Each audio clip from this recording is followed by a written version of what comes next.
Hey guys, and welcome to another episode of the Super Q&A. So today's Q&A episode is going to be that little bit longer, and specifically it's going to be pulling questions from Patreon, where you guys can ask me about whatever the hell you want, and I'll at least guarantee you a response.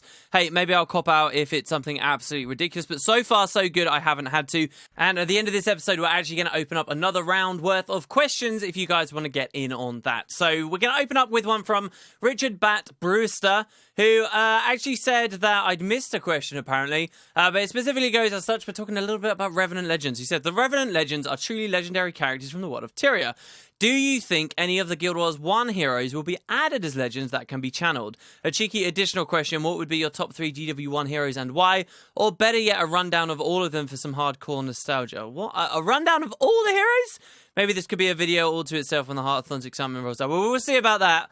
All the Guild Wars 1 heroes, I mean, Christ, you may as well just watch the LP of Nightfall and Eye of the North for that. I mean, even towards the end of towards the end of Guild Wars Beyond, which for those who never played the first game, this was kind of like their version of Living World. They were actually adding heroes and doing quite well with a lot of them as well. I would say, if you're going to make one of the Guild Wars 1 heroes like a legend for Revenants, it would have to be a really iconic character, because at this point, what we've got with Revenant is them as elite specializations, right? Like, I think that there are certain predictions we can make about the upcoming elite specs, and specifically when it comes to Necromancer and Revenant, they're pretty comfortable speculations in that all new Necros should have some form of Shroud, since so many traits interact with Shroud, and even further, many aspects of Shroud have to be very uniform across the elite specializations. That could actually be cause for concern for Necromancers in the future. As well as, like Rangers, I think, unless they really try super hard to do a petless thing, we're probably going to expect like a pet mechanic, at least, on upcoming Ranger elite specializations. But then with Revenants, surely we're just going to be getting new legends, okay? So what did they deem was a really important, really awesome character for the first one? Well, Glint, and that's a pretty damn good choice. So what do they do for the ones after that? And when you specifically rewind the clock and you look at Guild Wars 1 heroes for inspiration 250 years ago, things get kind of difficult, because Glint is only so good because she was not just a character through the first game, but she's also a seriously important character for the second. Though we haven't met her, as you play through the dungeon storylines, you get a cutscene which shows her just very shortly before the game begins. She ended up dying in a climactic battle, and that was a huge thing that swayed the story. She's referenced several times. She has a huge part in a raw explorable mode, and then finally, of course, with Heart of Thorns and even the Living World seasons upcoming, it seems she's got a really big role to play, so she makes a lot of sense.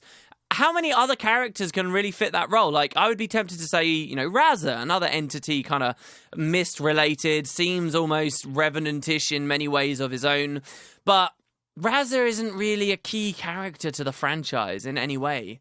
And then neither are many of the Nightfall heroes by extension, even though they were cool, even though Kos was cool. Kos was like the ultimate bro, okay? Like, he was your best friend the whole way through. Had all this cool dialogue. You really got to know him. He was a great guy. And I mean, who wouldn't want that in their head with them, right? But at the same time, it's like, well, what's he got to do with the Elder Dragons? What's he got to do with any of the current story? Does that make him good enough? And maybe the answer is no for a lot of them. Maybe the answer really is no. And we just have to accept the fact that there were cool characters in the first game. And in many ways, that's where they belong. Maybe Revenant isn't the best way to shoehorn lots of them in. Maybe the next Revenant Elite spec is going to be related to another really powerful contemporary character on Tyria. But we'll see. Hopefully, ArenaNet do some cool stuff at the very least. Next question is from Steph, who has a really awesome one, actually. I was really sad that I never managed to squeeze this into the last video. It says, hey, WP, in an ideal world, well, we got Guild Wars Beyond, as I've just clarified to you guys, in Alona. What stories do you think we would have seen? We all know Palawa Joko eventually conquered Alona, but surely he wouldn't have succeeded while our player characters were around. This is fantastic. So, for those of you who are really out of the loop, yes, we had Guild Wars Beyond, like their Living World, and the whole premise of Beyond was to bridge the gap between the two games. And you can kind of tell, actually, early on in Guild Wars 2 that the idea of going to Cantha sooner than we have was perhaps on the table, shall we say. Because for Beyond, they deliberately did one thing to do with Kryta and the founding of the Seraph and how the Shining Blade got to where they were and, you know, pushing the White Mantle out completely. Right, that was the war in Kryta. That's where we started. But then they immediately, even though the whole premise of Guild Wars Beyond was to bridge the gap between the two games, they took us to do a story in Cantha. And in Cantha, we did the Winds of Change, and we learned about the Ministry of Purity, and we learned about the xenophobia creeping into the continent. We learned about we saw at least little bits of the Tengu being outcast, the Ministry of Purity being formed, and ArenaNet have kind of been in an interesting place because, specifically for that, the idea is that eventually Cantha became xenophobic. That's what happened in the history of the story. So how do they then present as a story the place becoming xenophobic while you, the hero, are around? And that was something that they really played with in an interesting way. In fact, they had you being a bit of a douchebag in that storyline and like questioning your own player character at certain moments. It was really fun. But it was always on their plans, not just to do something in Cantha, but to do something in Alona as well. And for a long time, this is what we were expecting, but the team ended up getting dissolved because Guild Wars 2's actual launch was coming. They reallocated people, and we never got this Guild Wars Beyond in Alona. You know, most people will think about unreleased content for Guild Wars 1 and think of stuff like Utopia, you know, the entire campaign that never released. But the quality of the storytelling and the content and stuff for Winds of Change specifically, and War in Kryta actually, got really, really good. So had they ended up doing the Alona stuff, we actually would have had something really cool.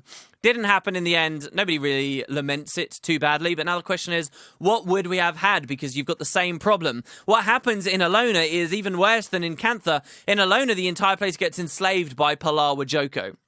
Now, I mean, timeline-wise, we know that this probably wouldn't have happened straight away. Timeline-wise, it wouldn't have synced up. So it's not like the devs would have been in a position where they had to tell the story of Palawa Joko conquering and enslaving and his undead winning and all of that stuff right before our eyes and us be complete failures. It's not like the devs had to have done that. But how would they have sown the seeds for that story? That's the great question. That's where I think we could have seen a lot more of Palawa Joko in Guild Wars Beyond. You know, most of his updates after the original Nightfall story came out, where he was so beloved, were just kind of like Halloween things and introducing kind of funny things and interactions with him and Mad King Thorn. And so I don't think we would have seen anything major. The main point I think we would have seen a lot of, again, remembering the concept, the premise of the living world for Guild Wars 1, Guild Wars Beyond, was the idea of bridging the two games. And the most significant thing for us up in the Tyrian continent is, of course, the Order of Whispers. Order of Whispers for Guild Wars 2 players, they're going to be thinking of kind of a stealthy, covert organization of spies. And those qualities were true of them in the first game too, but in the first game, they were much more about demon hunting, and they were much more about unearthing or guarding ancient evils and magics and dark secrets and fighting demons and knowing a lot about this kind of stuff. And they had, in my opinion, I don't know, maybe once again this is just rose-tinted glasses again, this is just nostalgia, but I really like the way they were in Guild Wars 1. I don't like how they just have like an overload of stealthy stuff in Guild Wars 2, and that's basically it. So we did have something pretty cool going on with the Order of Whispers, but they change, you know, they move north. Why did they even go to the Tyrian mainland? These are the questions that Beyond probably would have been answering. I think it would have been dealing with that transition a lot more. And then specifically within that story, the question is, well, what could they have done? Why would they have gone north so soon? Maybe it would have been something to do with Jorah. Jorah's the original Master of Whispers. Perhaps, you know, him passing on the torch to his next in line. Actually, it's kind of funny to think that once you meet him in, I mean, they were never clear on the story here, but once you met him in Nightfall, he just spent all of his time hanging around with you, and he was their leader. It's like, well, how did they continue to function? I would have liked to have seen more than that. You know, most of our Order of Whispers interaction in the previous game was really just talking to people outside Resurrection Shrines and stuff, which isn't the most ideal thing. Really, really, really great stuff, though. Next question is from JD, who says, any idea how YouTube Red affects you? Ooh. Let me just take a sip of tea here. Yeah, that was nice. So, what was the question again? Oh yeah, YouTube Red. Okay, basically, I'm avoiding the question because I don't really know, and that's bad. I know that's bad. So here's what I know about YouTube Red. Okay, maybe someone can enlighten me in the comments. When it was first announced, I saw a couple of different YouTubers vlog about it. and act like it was an okay thing, like it was a good thing. And they basically explained this. YouTube Red it's kind of like on Twitch, guys, where you can pay for a sub. You can pay to be a Twitch partner, and or Twitch Turbo, I think it is, where you get no more advertisements whatsoever on the website, but you pay like a monthly fee. And then that money goes to Twitch directly, or if you're subbing to an individual channel, then you're supporting that channel sort of, over the months. Well, YouTube, I guess, saw that and decided they wanted to do something similar. So YouTube Red will be an idea to sub on YouTube, get rid of all ads, which is actually pretty amazing. For someone that uses YouTube as much as I do, that's pretty cool. And then the money is supposed to filter down to the content creators. But then the question is, how does it filter down to the content creators? And that's the weird bit. Like, after those original vlogs I saw, I heard other people saying that actually this only really supports or benefits those people at the really, really, really top of like the food chain on YouTube, who get the majority of the views anyway, and that actually it will screw over a lot of small-time content creators. It's really interesting to me the way that all of this works and like the backlash to it, because I kind of still remember YouTube in 2008 was a very different place, guys. YouTube, before all the ad stuff, before people could partner, it was, people were crying that the website was going to die before the advertisements, and before YouTube put the power in the creators' hands to allow them to fund themselves to do stuff like this for a living. Before that, everyone was scared of the idea of people getting paid to do YouTube videos at all, and, they were scared of YouTube losing its community, and there have been massive changes across the website. Now, it's funny to see we're now in this place where people don't want a subscription service at all. I really don't know enough about it. It seems like an interesting topic, I'll give you that. But I have no idea how YouTube Red affects me. So that's a very well-phrased question, because I don't have a clue. Next question is from Bradley Spies, who said, "Hey, WP, this question is spoilerish." Who said, "You'll probably cover this when you talk about the story, but how do you feel about Hearts and Minds? Specifically," so Hearts and Minds, guys, is the last mission.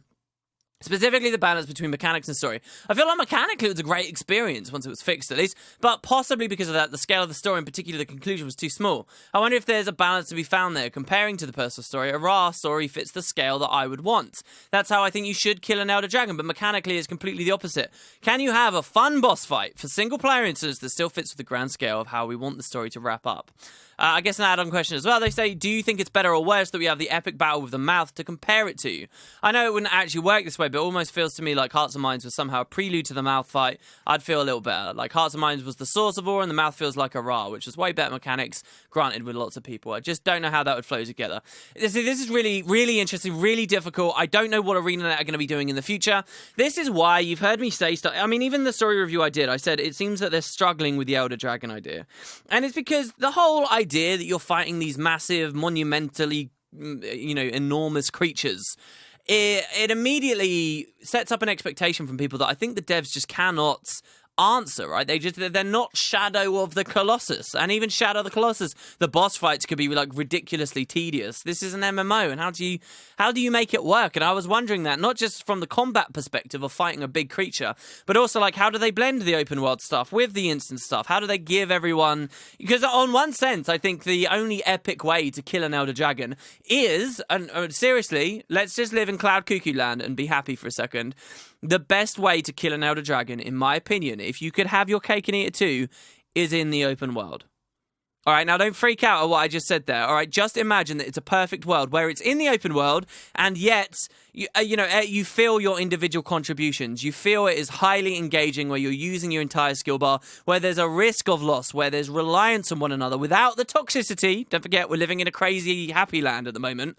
And, you get this huge, enormous cinematic experience of 150 people flooding over this giant monster like the ghosts in friggin' the Return of the King, Lord of the Rings movie look like, as taking down Oliphant or something. That'd be the coolest thing. That's the perfect world, but I just think it's impossible to reach. So I don't know. I think ArenaNet have demonstrated one thing, though, that does give me confidence. And that is the fact that they've demonstrated both worlds already, just not together.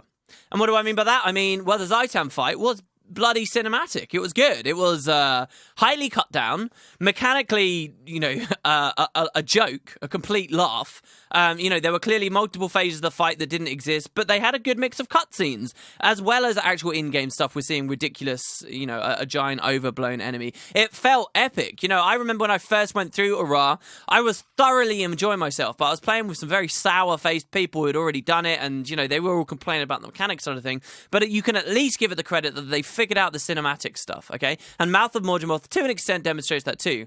And then, with the actual Morgemoth battle we got inside his mind, they demonstrated, and with raids as well, specifically, and with a lot of design in Heart of Thorns, they've demonstrated that they have got a better grasp on what is mechanically fun PvE. They're hitting the difficulty sweet spot very well. For people who want stuff harder, they've got stuff like those bonus achievements, which I've still not done, requiring you to do it in, like, what do they call it, Ultra mode?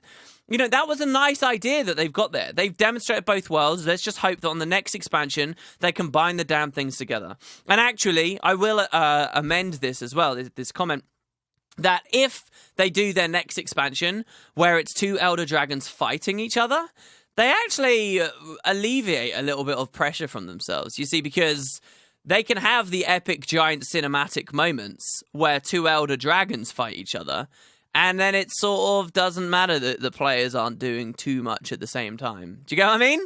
I hope you get what I mean. It'd be pretty cool. But yes, it's a difficult position. I'm not claiming to have the answers on that one. Next question is from Jacob Hughes, who said, when you go to the pub, what's your go-to beer or ale? If neither, pub beverage of choice. All right, I'm more of a cider person, I've got to be honest. I like a cold beer, but there's nothing, like, alcohol-wise, all right, there is nothing in the whole world that beats an icy cold glass of, like, Magners or Bulmers or some very fruity cider, okay? It doesn't have to be apple cider, or like a barbecue on a really hot summer's day, and you got the condensation, and you got the water dripping down the outside of the glass. Oh, my God. There is nothing that beats it. So I tend to go for ciders even when I'm at a pub. But it just really depends what they got on tap. Sometimes I go adventurous and I see what their local stuff is. But usually it doesn't taste good, I must be honest. I don't really care very much about ales and so on. I'm not the smartest guy to ask about that. All right, next question is from Jay Sims, who said, so many questions, so much love. Amazing to see. Okay. First question says, do you feel the limiting or streamlining, for a positive spin, of the Revenant, which is no ability to change utility skills, only one underwater weapon despite having weapon swapping, we all know they're abandoning underwater combat, no racial skills, do you think it's a good or a bad sign for the game? Do you think this is indicative of ArenaNet's struggles with balance with their classes over the years, not even between each class, but within themselves for skills trait for trait, and thusly led to make them the Revenant as non-customizable as possible? Or is it simply option B, they ran out of time? To me, I think it's a little of both worlds. One, that they wanted to do something kind of interesting and have the idea of a weapon skill style system on the right-hand side of your bar. And it did allow them to be a bit more lazy with designing the Revenant. What you've got to remember, I don't think it's necessarily a terrible sign for the future of the game, because I'm very confident, I really am, that we won't see any more core classes go in. So it really doesn't matter too much. And also, when you look at how they were designing it, they had it plus 9 elite specializations to make all at once. So I guess that, they would have been more comfortable cutting corners there. Not to mention, again, that I feel the expansion was probably thrown out quite quickly. And, the future expansion, they may get a whole 2 years to just focus on the 9 elite specs. So I'm pretty happy with that. Then the other facet to this as well is, even if you don't really like that stuff with the Revenant, you can definitely see they cut corners with underwater content. But I think, what they decided to do was, and quite smartly, realize what was needed for underwater, put it in there so that it's not completely defunct, but leave it for now. And I think that idea of leaving it for now is a scary and dangerous thing to embrace too much. And I think a lot of games do that these days, especially when you look at something as big as an MMO. It's very easy to be like, all right, it's not quite in place, but we'll leave it for now. We'll leave it for now because we'll see how it slots into later systems that we had. And I think that's exactly what's happening here. They don't have to focus too much on underwater Revenant stuff, because it's just not smart if underwater gets a massive change sometime down the road. A change that they are not familiar with exactly what it's going to be yet, but knowing that it will be there at some point makes it seem like, let's not put in a ridiculous amount of effort here, and I don't blame them for that. I really don't. Then the racial skill thing I think is quite similar too. Just to look at the video I did recently where I proposed a very simple thing that would improve racial skills an incredible amount, make them a much bigger part of the game. 99% of people really agreed and really liked that idea. People that didn't seem to grasp certain very basic things. And to me, this has always been a question of this fits so perfectly. The devs aren't stupid. They will have thought about racial skills. And I'm sure that, when it came to the Revenant with racial skills, they were like, look, we may have other plans. We may end up going with X, Y, or Z, maybe something that looks similar to what we did in that video, because it's just so obvious. And they're like, well, look, if that stuff's going to be happening, even if it's a year from now, let's not worry too much about where the Rev is for racial skills, because they're deliberately balanced to be crap anyway for now, and we'll leave it. So I think it's just, it's you can call it laziness, but in other senses, I think it's them being smart. But there's definitely a line with that whole idea of putting a pin in stuff. And I do expect to change at some point, and I don't think this is a bad sign for the franchise in a general direction. But we'll see. Next question is from Richard Thompson, who said, hey, WP, do you think we'll have any direct engagement with the human gods at any point? Arena teased the statue of Abaddon during Living World Season 2, but it was more of a throwback to the past. Do you think we'll see Cormyr again, or understands Abaddon's true intentions? Maybe more of a storyline that follows Guild Wars 1 instead of dragons? It's very, very, very difficult. And the reason I find this a difficult question to answer, or whenever this specific thing comes up, is because I don't know whether I want to see the gods. I really don't. I think that the gods were handled really well in the original game, specifically as these very difficult to understand entities. I mean, ArenaNet have been quite explicit for a long time now. They're like our parents, and they want to see us do well on our own, and now they've left, right? Like they got a nail, and they are hammering that story like hard. So I don't know. They may come back, but it's such a long time away. Perhaps we'll see more slight involvement, very much like we saw slight involvement from Grenth. Maybe one day they'll decide that they want to raid in like the Underworld or the Fissure of Woe. Remember, we did see a Tyria 3D video where we saw they were at least playing with that idea at one point. And perhaps they'll come in, but will we get huge explanations about everything about the gods? I don't think so. I don't think so, because I actually think they're in a good place already. And the fact that there are now 5 races. And maybe they think that the whole god thing's a little bit too human-centric. But then maybe if we continue to get expansions themed around a specific race, just as we had a Sylvari-themed-ish expansion, maybe a human one comes along at some point and we get a little bit more from the gods. I'm very split. I really don't know. I'm in two minds. It's exactly the same as when they were asking us to vote on the Abaddon fractal. For what it's worth, the whole Abaddon statue appearing in the Diamond Priory, I never really took that to mean that the gods were coming back in a huge way, but I do remember getting very excited and coming out with some crazy tinfoil hat theories during that Living World and doing a cool video everybody liked, and then none of that stuff ended up happening anyway. So let's just move on, shall we? The next question is from Ben Farris, who said, what's up? I know this might be a bit spoiler-esque, but what do you think about the idea of Air becoming a Revenant legend in the future? As a future Elite spec, it almost seems perfect. That'd be completely badass. Let me know what you think. I'm also wondering how you feel about current balance within PvP. I know ArenaNet said that Elite specs were not going to be a form of power creep, but looking at gameplay across the board, running Vanilla Ranger or Guardian or even DD feels significantly more difficult, if not impossible, because of the power and mechanical variety of new Elite specializations. All right, these are two great questions. The first one to do with Air as a legend. Actually, yes. So to finish the Revenant discussion that we were doing earlier, I think that Air is far more likely as a Revenant legend than any other. And even if Arena had this as a plan, okay, then it actually makes sense as to why they dilly-dallied with the idea of explaining Ritlock in the Mists for so long.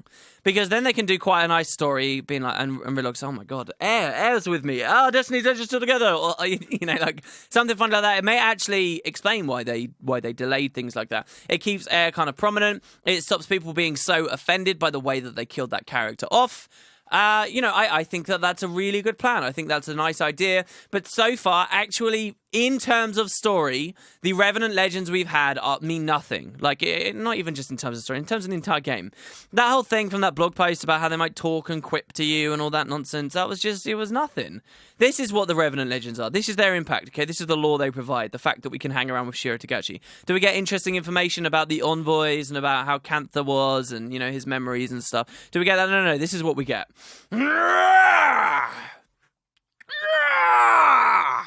Ad infinitum. That's basically it. Okay, so the second question as well, to do with PvP. This is a weird topic because this is basically what people like to focus on with the idea of pay to win at the moment. I think for new people coming into the game is no more pay to win than it ever was because it's you buy the product, Heart of Thorns, and you're done.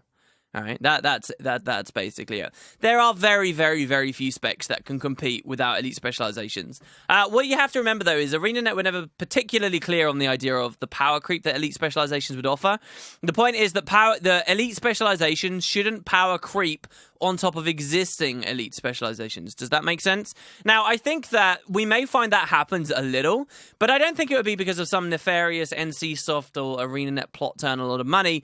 I think we'll just find that because in general, the philosophy for designing, and I actually specifically remember having a conversation with Isaiah Cartwright when I was in Brighton in February. Now, this is the guy, he's a lead game designer on Guild Wars 2. Back in GW1, he was specifically responsible for a lot of the balance of the game. And I asked about his opinions on when you add something new to the game, how do you have it tuned? Because if you guys remember, we had the heal skills dropped into the game a while ago, and they were all very undertuned. They all had very long cooldowns associated with them, and it kind of killed a lot of them until eventually some changes went through, and now we do see some of them, of course, being used. But so I was asking about this, where's the line? What would you rather do? And you guys can think about this yourselves, and I'll ask you that question, all right? What would you rather do? Would you rather add skills that are weak at first so that you don't destroy game balance and slowly tune them up, but nonetheless basically neuters the excitement of the update? Or do you release them overpowered and then tune them down?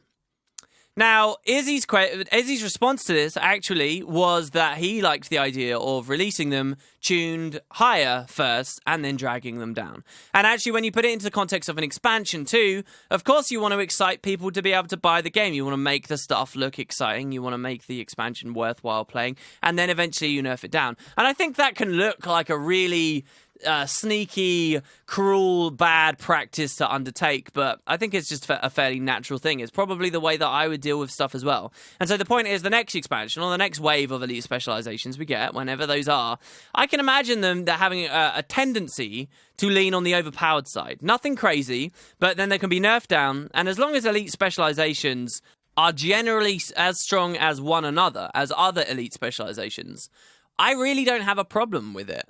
Maybe it's because I own Heart of Thorns and I'm not in this demographic, but I really don't care that much about, free-to-play players in PvP who really struggle for builds. Maybe I should care more because they want the PvP side of the game to work well for free-to-play players and not just be like a hard black and white, all right, no builds exist without elite specs, and maybe there should be a little bit more of a light shone on that.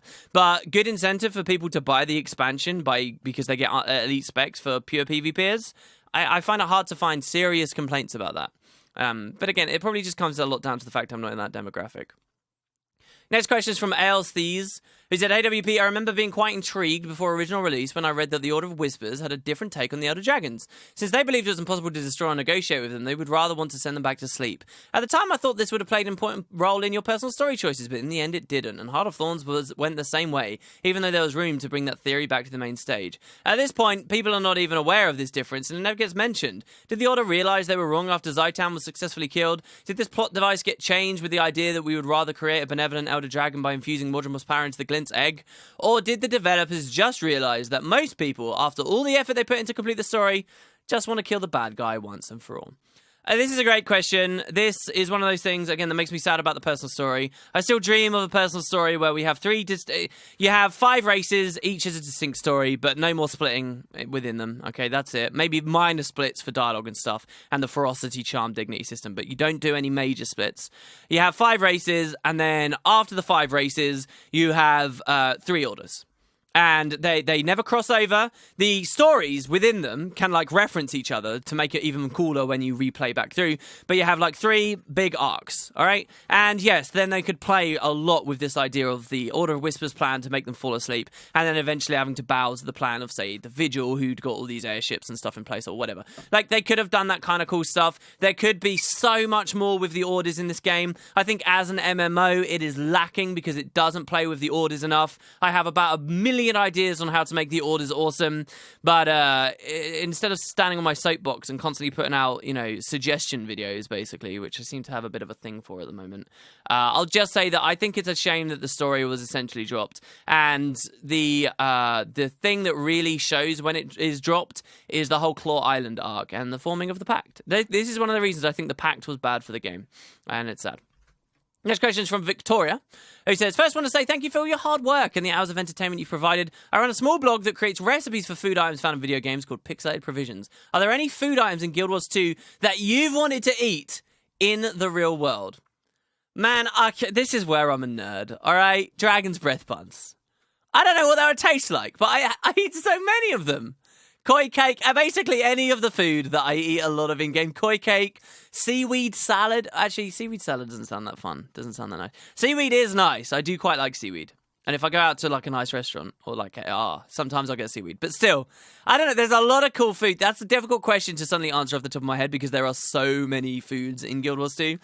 Perhaps some of the new Winter's Day foods would be on top of my list right now, just because, we get so many cool new booze and stuff. In fact, I've heard, guys, that brewing is a really good hobby and a really decent pastime. It just costs a lot of money when you really start getting into it. But hey, maybe brewing some Guild Wars 2 themed alcohol as well. And then ship it to, oh wait, I can't ship booze overseas.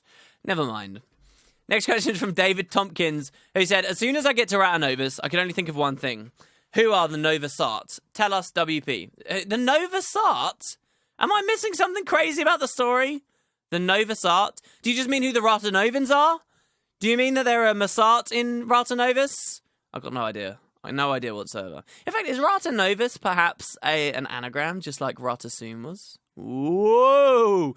Next question is from Glorious Tulip. He said, I got one. How do you feel about Morgemorth's physical representation?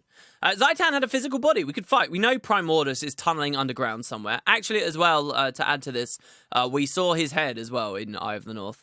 And Kralkatorrik was tangible enough to be fought by Destiny's Edge, as Jormag was to be fought by Eskia. Morgemorth is the first dragon which has a vastly or drastically different physical body than we've seen before, consisting of the entire jungle and being able to regrow whatever we cut off. I always wonder what this means that Morgemorth has always, since the beginning of the Elder Dragons, been in the same place. I mean, he's rooted in place and I guess limited to continental Tyria. I guess this is a disadvantage to the other Elder Dragons, who can freely move around as far as we know.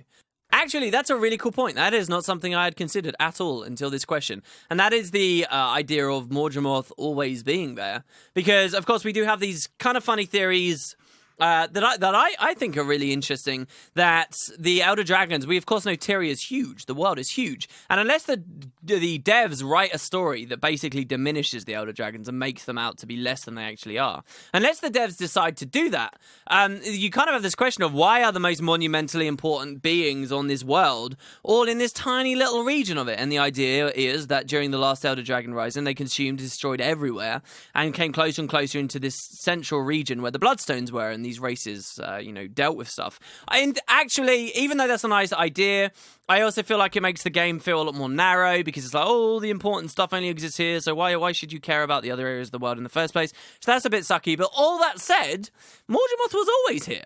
Maybe Morgemorth is, the most native to Tyria than all the Elder Dragons. Maybe the other ones came from elsewhere. As for his actual representation, I think I would really enjoy it. I think that, when the guys sat down at ArenaNet and they were like, right, let's have this crazy idea that he is the entire jungle. He is everything, right? Which they had a long time ago, because there were hints at this even before Heart of Thorns came out. I feel like if I was at that meeting at that table, I would have been like, yes, oh my God, this is a cool idea. Awesome. Yes, let's do it. Let's do it. Let's do it. But then I feel like the way it was handled in game, and I feel like the fact I just see it as a cop-out so they don't have to do an Elder Dragon fight mean that in practice I really don't like it that much. In practice, what do we actually see? We have Kanak just spurt out as we climb that spiral thing. Oh, we're on the back like ants. Like, it's cool imagery they use, but just the way it was all developed, I think it didn't work for me that well. But in terms of opening doors for other Elder Dragons, I think this really obscure, this really surreal kind of idea of what the Deep Sea Dragon is, that weird idea that he is the waves, he is the tide, that whole thing, it kind of opens that door a little bit more and is fairly interesting. But yeah, I also wonder, for what it's worth, about the idea of pale trees born of Mordremoth and stuff elsewhere in the world, if he's so local to the Maguma jungle. Like, if there truly was one in the Echovald forest, how did it get there? Was it transported as a seed a long way by a person, a bit like Ronan transported a seed? We just don't know. All right, Christopher asked a question, said, I just watched your first Super Q&A. When you talked about people refusing to carry around multiple sets of armor and refusing even to swap the armor out, it made me think of two additional questions. Is this why legendary armor is easier than weapons? To encourage an easier way to tune your armor to the content to open up more really hardcore Fractals raids? And B, would people be more willing to switch armor and heck even builds to match content if it was just a hotkey? Well, I had add-ons that did that, completely equip different sets of stuff with just a tick. I think Guild Wars 2 is in a really weird place because the way their gear is designed at the moment, specifically when you go all the way up to the Ascended level, Exotic level... All right, okay. Oh my god, there's so many discussions to go into. First of all, I think the community cares too much about Ascended when it comes to armor. I think Ascended trinkets are fine to get, often aren't even gated by money, but just doing a variety of content. Weapons are pricey on the money front, but also there's lots of access to them through new Elite Specialization collections now, and there's plenty of opportunity for you, I would say. So I do think we care a little bit too much about Ascended. I think you can actually play a lot of really good, really viable builds in just exotics. Hell, we've seen 2 different guilds now, I think, clear the raid in pure exotic stuff. And that's as hard as it gets in PvE. Of course, there's a whole discussion there with should you be doing that while you're in progression or not, which maybe we'll get into another point. But I think that Guild Wars 2 is in a bit of a weird place where the game encourages you to swap builds constantly. So much, in fact, at least with utility skills and traits and stuff, that your build isn't really a part of your identity. Yet at the same time, to really finish your build off and make it pop, you need a certain stat set, which is like a really long-term investment to go for, which would fit better if ArenaNet did want your build to be a part of your identity. So I think they've got 2 kind of clashing ideas here, and that causes some problems. But I really like the notion you put forth here, that the reason they're making legendary armor only as difficult as a single legendary weapon, which in theory makes it easier because, a whole set of armor for just a single weapon is pretty crazy, the difference there. Maybe the reason they're doing that is because then people will feel more comfortable swapping their builds because they'll have a full set of Ascended armor that they constantly stat swap. But I don't know, is that in their best interest? Because the second people can do that, they immediately have a whole ton of rewards and incentives and stuff they just never have to go for again. Any new stat set that gets added in any new map, any Ascended armor they ever get dropped, stuff like that, it's just like they don't care. Unless they do something with the runes too. And with the runes the way that they currently are, even though I have, say, a legendary staff, I have a backup staff, which is my healing staff, specifically because I have 2 very expensive healing sigils associated with it that I don't want to have to keep swapping around. And maybe we'll see the same thing with armor too. This is a big, complicated subject. This is probably not the best place in the middle, shouldered among many, many other questions. Marcus Engert said, "Hey dude, I got a question for you. In your opinion, which is the best video you've ever produced?" Wow, I really like this question. I really, really, really like this question. Well, it's clearly WTF No Healer, because this video has had lots and lots and lots of views. There you go. No. Okay, so WTF No Healer I'm joking at the moment, but WTF No Healer, for what it's worth, for those of you guys who don't know, that's the top viewed video on my entire channel. It's only up there because I made WTF No Healer right around the time that the forums, Guild Wars 2 Guru forums, were bubbling around with this discussion because ArenaNet had recently announced that they were having no dedicated healer. And many in our community really liked that idea, but many regular MMOers will have been skeptical. And so I liked the thoughts that ArenaNet put forward with it. As you guys know, I've now come around on that opinion. I really like the idea of having dedicated support at the very least. And I was a bit too narrow-minded, believing that healing was only ever clicking UI stuff, and it absolutely doesn't have to be just that. But I thought, hey, look, I haven't done any proper Guild Wars 2 exclusive discussion, so I did that video. That was like one of the very first videos I did purely on Guild Wars 2. The only other one I did before that was a video that took me hours and hours and hours and hours and hours to make, which was Guild Wars 2 in 60 seconds, which every single second had a different feature, and I actually entered for one of their contests. So I did WTF No Healer, and it's actually a good example of how a controversial video video can keep the ball rolling. The only reason people still click that and the only reason people still look at that is because it's already got a lot of views and it appears high on YouTube's search algorithms, even though it's not a very well-liked video, because some of the discussions I use, I don't explain very well, and even these days, I don't even really agree with very much at all. So I've never been particularly fond of it, and it got a lot of views. So then the question of what I'm most fond of, I don't know, can I just say the Law series in general? I think my favourite episode of the Law series is the most recent one I did, where I did a lot more with special effects in Cantha. But there have been a lot of different videos that I've liked for many different reasons. Actually, one of the more fun videos I did recently was that video where I talked about using Overwolf to install Reshade. Is the fastest video I think I have ever made ever for the quality that video is. That video took me, and this is no exaggeration, that video from start to finish, except rendering and uploading and stuff, which I don't count, took me about 25 minutes. It was and it's a good video as well. It's to the point. It's pretty. So there's a lot of different things I like for different reasons. I'm sorry I can't have a full answer for you. It's like 1,500 videos and 4 years of my life that you're asking me to summarize, and it's just not easy. All right, and then finally, Christopher once again with another question said, hey WP, do you think if have I ever used YOLO Mouse? No, I've never used YOLO Mouse. For people that don't know, this is some software you can use that makes it easier to see your mouse cursor in game. Hallelujah, that can help in Guild Wars 2. And I've been wanting to do a feature on it for a while. Well, we may see that. And then finally he asks, do you think if gated behind world completion being 100%, letting people glide in vanilla tier would really break things? I mean, maybe some jumping puzzles might be easier, but who cares? Well, I care. I think that it would break a lot more than just that as well. I specifically always think of Brisbane Wildlands. And I think about, at launch, how easy it was to climb on top of Skritzberg. And I just think about gliding around that. It would make map breakouts that much more common, and that would have to be assessed by the devs. I think that the general quality and bar of polish that the game generally gives people the impression of when they first play would go way down if there was gliding everywhere, even if you gated it behind 100% world completion. And actually, I think people would bitch about that too, so they'd probably just end up having it as a mastery that allows you to glide there. But I just don't think it would be a good idea. Sure, it wouldn't be utterly horrifically broken. Don't let me or anyone tell you that. But it would break things. And specifically on the jumping puzzle front, you guys should remember that before Heart of Thorns, they mentioned with the whole adventure system, we could see all jumping puzzles become like timed, races that we can do among our friends. And gliding would break that idea out the gate. And that's an idea I'm very much in favour of. So if I could pick one or the other, gliding in the whole world, or the timed jumping puzzles, and, just a better feeling of polish, I would go for the latter. But I wonder how many of you guys would go for the former.